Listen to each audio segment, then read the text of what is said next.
女星葛尼斯·派特洛 （Gwyneth Paltrow） 在漫威系列电影《钢铁人》中饰演东尼·史塔克助理小辣椒，钢铁 CP 深植人心。但葛尼斯·派特洛近日受访时却透露，今年即将上映的《复仇者联盟4》将会是她在漫威的最后一部作品，她考虑未来要从这个角色中退出。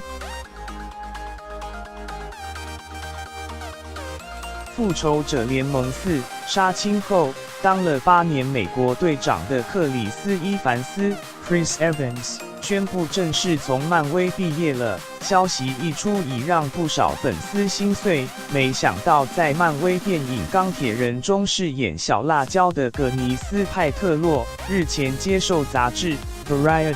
专访时，透露自己将从漫威宇宙毕业，且即将上映。《复仇者联盟4》将会是小辣椒最后一次加入。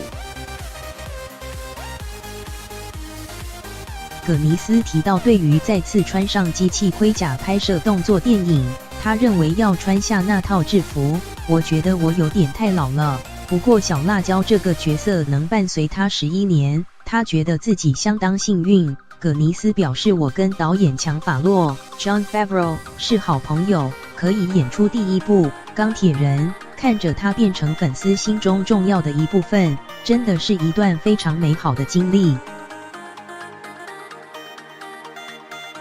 事实上，葛尼斯近年都将事业重心放在网拍上头，目前工作对他来说属于玩票性质，但未来是否有机会回归漫威，葛尼斯则是没把话说死，